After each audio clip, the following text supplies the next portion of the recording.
Bueno, qué gusto tener a una de las voces más innovadoras, singulares de este país, acá con nosotros. Qué honor que me digas eso. No, Nunca me habían no, presentado así. Ya bu después de que me dices eso, ya no sé ni qué decir. Lo que sea no, va a pero decepcionar. no, no, de verdad para nosotros es un placer tenerte aquí. Yo en lo personal, que soy muy fan de tu trabajo, la verdad que es un placer poder tener esta plática contigo.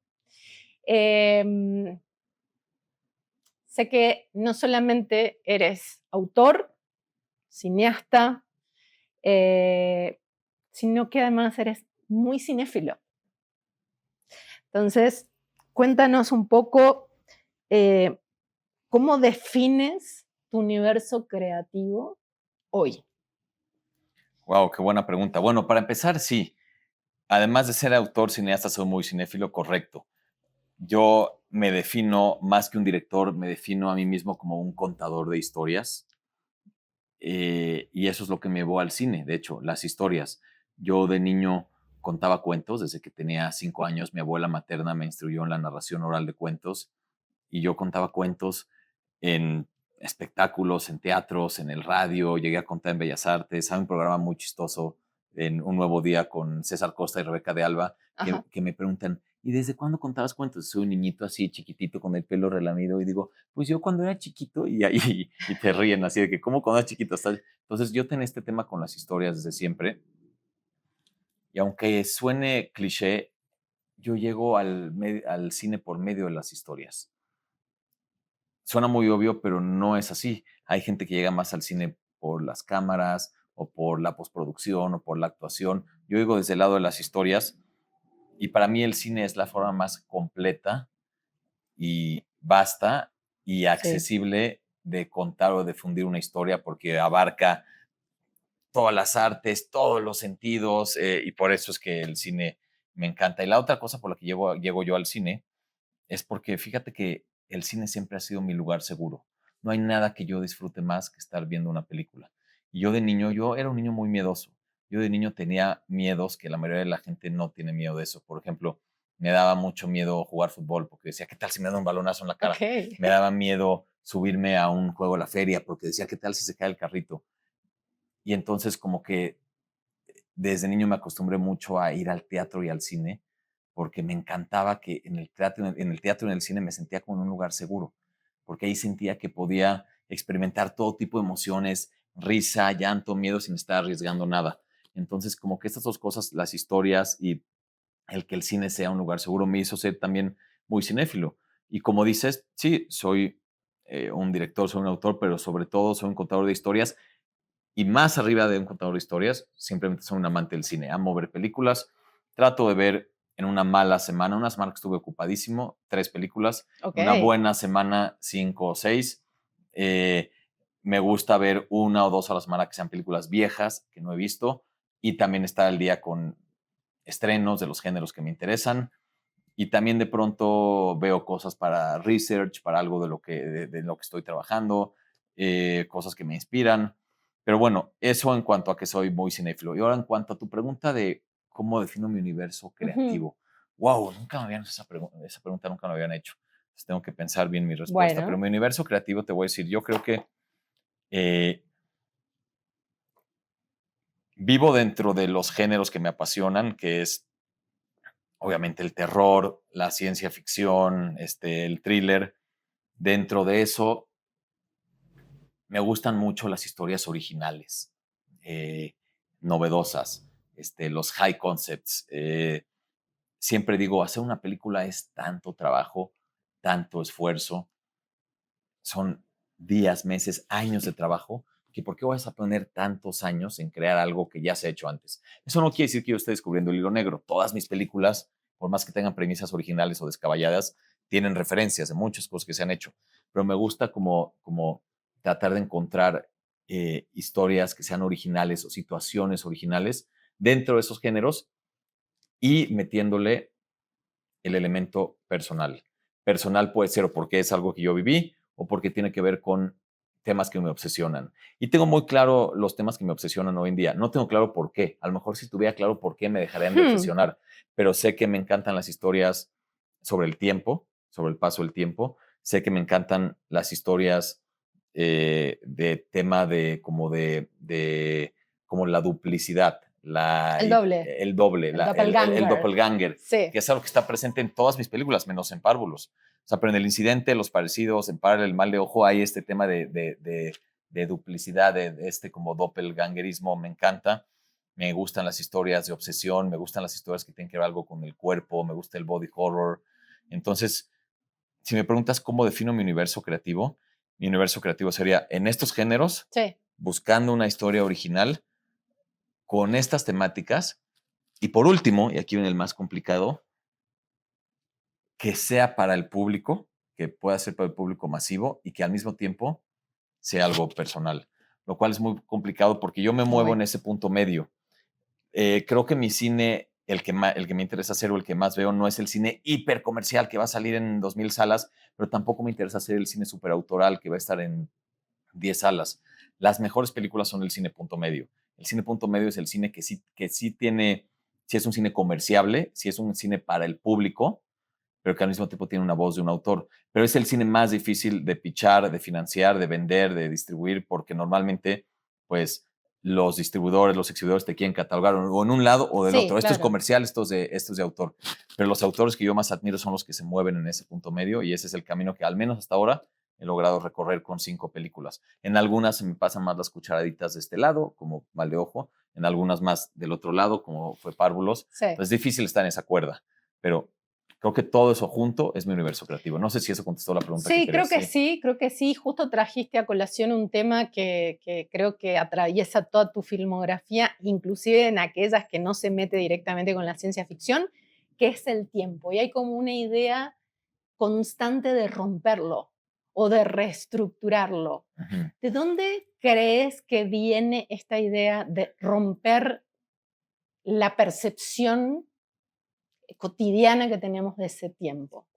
¿Dónde crees que viene Mira, eso? es como lo que te decía, ¿no? Que no sé por qué me obsesionan esos temas, porque el Sí, día que sepa por qué me obsesionan, van a dejar de obsesionarme. ok. Por ejemplo, yo he dicho, ¿por qué me obsesiona tanto el tema de la duplicidad? Y Ujú. a lo mejor tiene que ver con que yo siempre siento que tengo el cerebro dividido como en dos, como que vivo en una, ¿cuál es la palabra? Ditomía, no, Dicotomía. dicotomía, la palabra que buscaba, dicotomía, sí. Dicotomía. Sí, sí, siempre siento que tengo ese cerebro en dos, Ok, o ok. incluso la identidad en dos. O sea, como que digo, soy padre de familia y tengo hijos, pero al mismo tiempo soy cineasta y soy artista. O digo, vivo en una zona en el poniente más familiar, pero me encanta estar en la Condesa y en el sur y en Coyoacán. O soy judío, pero soy mexicano. Ninguna de esas cosas está peleada una con la otra. Claro que Todas no. pueden ser, pero en como yo lo concibo, a veces digo como, ¿qué soy esto, esto, esto, esto? Y a lo mejor por eso nadie me ha dicho esto, pero es lo que yo he pensado que por eso en mis personajes siempre juego con dualidades. Eso sobre el tema de como doppelgangers, Sí, dualidades.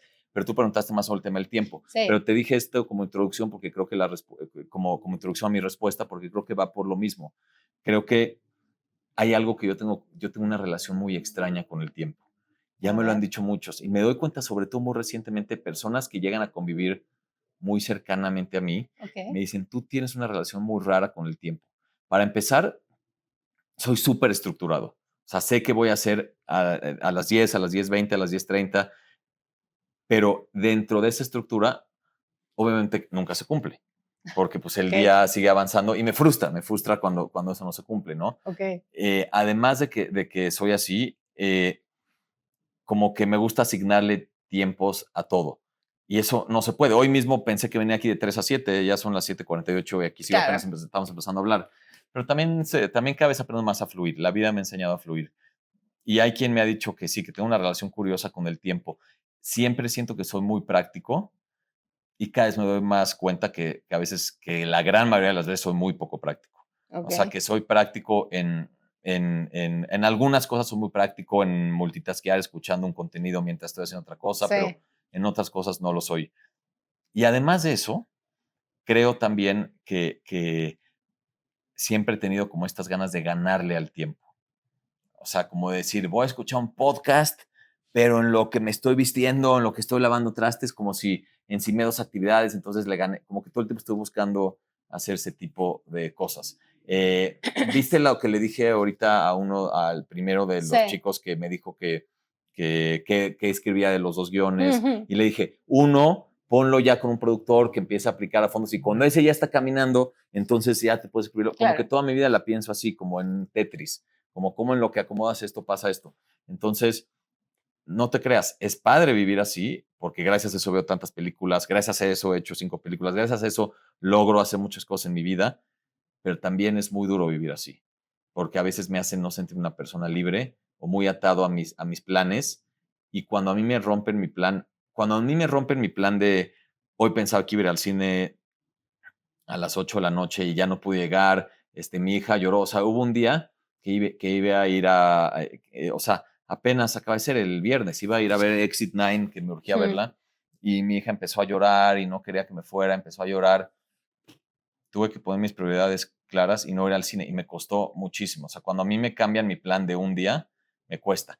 Y si me cambian mi plan de vida, me cuesta más. Entonces, eso es algo O con sea, lo las que estructuras son algo... sí, pero eso es algo que estoy trabajando, Ok. porque no se puede vivir así. O sea, yo creo que estoy consciente que yo estoy mal, estoy consciente que estoy mal, entonces estoy trabajando a ser cada vez más fluido y flexible, a abrirme a la vida, y creo que cuando logre eso, voy a ser un mejor ser humano, voy a ser un mejor cineasta y definitivamente voy a ser más feliz. Eso es lo que vengo a trabajar en la vida. ¿Qué tal? Ya se volvió terapia esto, ¿no? Pero bueno, Mira, todo yo te eso estaba por llevar por otro lugar todo filosófico, porque me pero preguntaste el tiempo. la realidad es que escuchándote hablar y que me cuentes todo esto, siento que sos una persona que está muy atada a la vida y que quizás quieras manejar ese tiempo para ganarle tiempo a la vida. Sí, Porque todo el tiempo querés hacer cosas, querés ver películas, querés estar con tus hijos, querés hacer otra y todo el película, tiempo siento que estoy ¿no? ocupado. Exacto. Y mucha gente me dice, güey, tú parece que eres así el más, o sea, mi papá siempre me dice, ¿qué? Estás ocupadísimo, ¿verdad? Y le digo, y me da pena decirle sí, nada más le digo, no, estoy en mi día normal como es, pero sí es cierto. Si estoy en pre, estoy ocupadísimo. Si estoy filmando, estoy ocupadísimo. Si estoy en post, y si estoy en desarrollo de proyectos, estoy ocupadísimo porque te viene el deadline de esta carpeta que Claro. hace, como Sí, que sí, sí, sí, siempre como estoy estamos. como que con muchas cosas. Entonces, sí, mi relación con el tiempo es curiosa, pero bueno, mira, eso es lo que soy y no voy a cambiar quién soy, pero sí se trata de encontrar cómo hacer que mis obsesiones me sirvan a mi favor, y eso es algo que estoy trabajando. Sí. Bueno, está muy bien, está muy bien, ¿no? Bueno, hablando de obsesiones, em, una de ellas son los géneros que vos todo el tiempo estás eligiendo, que es el sci-fi y el cine de terror. ¿Qué desafíos crees que tiene el cine de ciencia ficción en Latinoamérica? ¿Qué desafíos tiene el cine de ciencia Y no ficción en entremos por la Latinoamérica? parte de efectos especiales, porque la gente Es piensa que que iba a para empezar, hacer... es que iba a empezar por ahí, mira, pero es que son muchas cosas. Para empezar, cuando escuchamos ciencia ficción, Sí. todos nos imaginamos grandes explosiones y efectos especiales y aliens destruyendo edificios, y es muy difícil conseguir los presupuestos para hacer eso en México o en otros lugares. O sea, en Argentina, El Eternauta a mí me encantó, me voló la cabeza. Es como Sí. ciencia ficción, lo más cincuentera, los más Twilight Zone. Es más, me compré la novela gráfica en la Sí. Cineteca, ya la Bueno, quiero es leer. una gran, Pero, es una gran novela. pero es una joyita, no solo Sí. joyita de que es muy buena, joyita de que es muy raro encontrar eso y tiene un presupuesto Netflix detrás. Entonces, por una parte hay un reto de presupuestos. Y cuando ya se consigue hacer eso, la gente siempre tiene el referente de Hollywood de eso. Entonces, hay muy poco público para la ciencia ficción en México porque la gente está esperando Ver estas grandes o si ya voy a ver la efectos ciencia ficción, visuales. entonces, yo la forma en la que he tratado de abordarlo, al menos en mis primeras 2 películas y una que viene en camino que va a estar potente, es justamente abordarlo desde el esquema contenido, Mm. donde la idea sea muy grande, muy ambiciosa, muy descabellada, pero el enfoque sea contenido. Va. Y eso no solo lo hace más realizable en términos de presupuesto, también lo hace más interesante. O sea, yo crecí viendo La Dimensión Desconocida. A veces digo, no entiendo por qué, porque yo no crecí en los 50s y 60s, pero algún día, no sé, me lo enseñó mi papá cuando tenía 15 años, me impresioné, y yo me acuerdo que yo Es veía que un sí la capítulo al pasaban en día, la tele. pero yo me compré los DVDs, Sí. me compré el box set de las 5 temporadas y veía cada noche uno, porque son 150. O sea, Sí. me tardé un buen. Y luego vi también todas las de los 80s, y lo que me impresionaba más de La Dimensión Desconocida es como eran las mejores historias que he visto sobre aliens, robots, inteligencia artificial, un pacto con la muerte, viajes en el tiempo, lo que sea, y todo eran dos personas en un sótano. Exacto. Entonces, es la ciencia ficción más interesante para mí. Pero bueno, creo que los desafíos que tiene México y Latinoamérica para ese género, uno es un tema así de realización de presupuesto. Sí, Y es que sí voy a mencionarlos todos porque es un ciclo, van sí, ligados. Uno es un tema de presupuesto de recursos y otro es un tema de público, que el público dice, una película de ciencia ficción mexicana, mejor voy a ver la gringa. Y entonces nos catalogan como cine de autor, que es lo mm, que fue con mis primeras dos películas. Son totalmente un cine autoral por estar haciendo ciencia ficción en México. claro. Entonces, al meterlo dentro del subgénero como que es autoral, pues eso hace que al mismo tiempo llegue menos público y al mismo tiempo por eso haya menos recaudación y por eso mismo sea más complicado tener presupuestos para eso. Entonces es como un ciclo. Y creo que Claro. hasta ahora no he visto películas que rompan el ciclo. Sí puedo hablar de mis películas y de otras que lograron hacerse, estrenarse, pero me refiero que se vuelva un hit en taquilla para que de pronto tenga una luz nueva ese género. No ha pasado, cosa que sí pasa con el terror, porque el Sí, terror de cierta forma sí es de un gusto muy popular en México, sí. mientras que la ciencia ficción no, es un poco más elevada, un poco más intelectual. Pero bueno, uno tiene que hacer las películas que solo uno puede hacer. O que quiere hacer también, ¿no? Em, Tocaste el tema del cine de terror y que vos planteás muy bien en este análisis de qué es lo que se busca hoy por hoy. Primero que nada, decir que el público más consumidor de cine de terror en toda Latinoamérica y Europa es México. O Sí, sea, es el país que más consume cine de terror.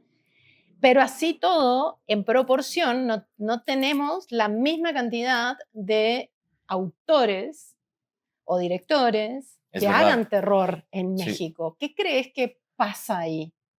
Yo creo que definitivamente en México hay un gusto, una afición por el terror impresionante. Sí, Eh, ¿A qué se debe esto? Pues a que los mexicanos tenemos como esta afición por todo lo oculto, lo macabro, lo maldito.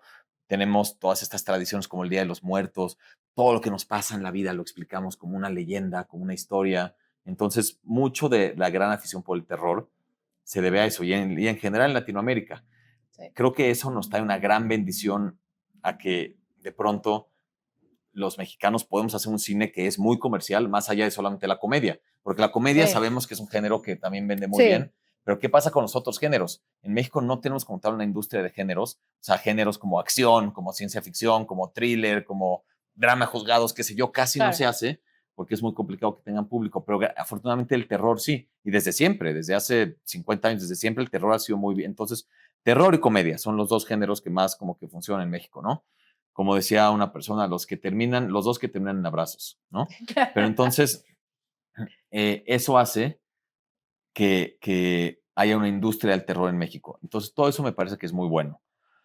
Lo que es todavía un reto es que dentro del terror en México solo hay como tres tipos de terror que son los que realmente tienen un gusto muy popular, que es todo lo que tenga que ver con el diablo, o Sí, sea, el personaje más popular del mundo, el diablo y posesiones, exorcismos, brujería es el segundo y lo tercero, paranormal, fantasmas. sí, Qué bueno que sean muchas películas de eso, funcionan muy bien, pero cualquier cosa que no vaya por ahí, si tú quieres hacer una película, un slasher, una película de un asesino, zombies, cualquier cosa, no tiene el mismo público en México. Y yo lo he vivido en carne propia con mis propias películas. O sea, Mal de Ojo, que es una película que habla de brujería, tercer película más taquillera del 2022 sí. mexicana. Y Párvulos, que se hizo, que se estrenó 2 años después. Y con un estreno similar en cuanto a números de copias, estrategia, otro distribuidor, eso sí, pero también hicimos La Casa del Terror en Six Flags, todo. Ujú. Y también toda la distribución es un tema muy esotérico y tiene que ver la fecha y tiene que ver el marketing, muchas cosas que no podríamos entrar ahorita, pero sí puedo decir que sí vi que de pronto el tema de zombies o del gore, lo que sea, no vende igual de bien que esas tres cosas. Entonces, Es verdad. eh, yo deseo que ojalá cada vez nos abramos más a poder hacer otro. O sea, por un lado agradezco que en México funcione tan bien el terror, pero por otra parte desearía que ojalá cada vez nos abramos más a hacer Sí, otro tipo de terror. O sea, ve lo que hay en España. No, O sea, bueno. en España nos dan 10,000 vueltas en el terror. Sí, Y claro. tienes a un Jaume Collet Serra, Jaume Balaguero, Rodrigo Cortés, Paco Paco Plaza. Plaza, de ahí es Amenábar, el director de mi Sí, película claro. favorita. Y Sí, de repente ves una película como Venus, que fue la inauguración en Sitges, y sí. dices, esa película que combina tantas cosas y tiene algo cósmico, nunca la harían en México. No. Entonces, yo deseo que ojalá en México lleguemos a eso algún día, aunque es muy curioso, yo voy por Sitges diciendo todo eso y ellos tienen la perspectiva opuesta. Ellos dicen que en México hacemos mejor terror, cada quien ve el Mira, pasto del vecino.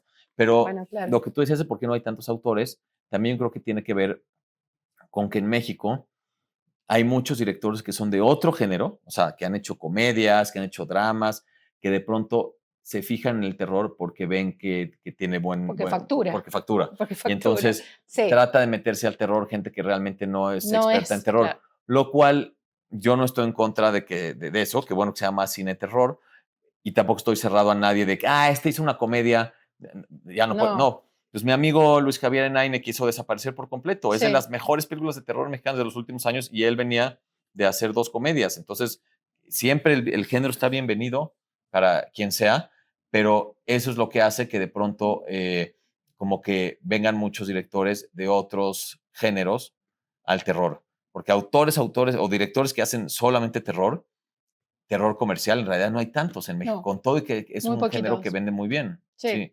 Sí, muy poquito. Y bueno, estamos en Lovecraft Café, entonces no puedo no preguntarte sobre el horror cósmico. ¿Cómo te llevas con ese género? Sé que una de tus películas preferidas, porque lo has dicho en muchos lados, es Donnie Darko, Sí. ¿no? Que sí trabaja quizás, no sé si total y absolutamente con el horror cósmico, pero sí tiene elementos, ¿no? Que tocan ese subgénero. ¿Cómo te llevas con el horror cósmico? Me encanta porque me gusta lo bizarro que es. O sea, Ok. me gusta que ¿Tú el le, horror tú le das como cósmico una perspectiva bizarra al siento que horror es cósmico? siento que es como que donde hay películas que más se atreven a romper las reglas de qué es lo que vemos, lo que no vemos, de Ok, dónde viene, de mitología, de criaturas, de efectos, es en el horror cósmico. Porque como que es más fácil como que crear un mundo nuevo ok. cuando realmente estamos hablando de un portal que va a otro universo que no sabemos ni de dónde es, que puede salir lo que sea, Sí, más allá de cuando estamos hablando de, o sea, a ver, en cualquier película de terror, de lo que sea, sí, claro. se puede innovar y hay Sí, claro. ejemplos, hay muchos.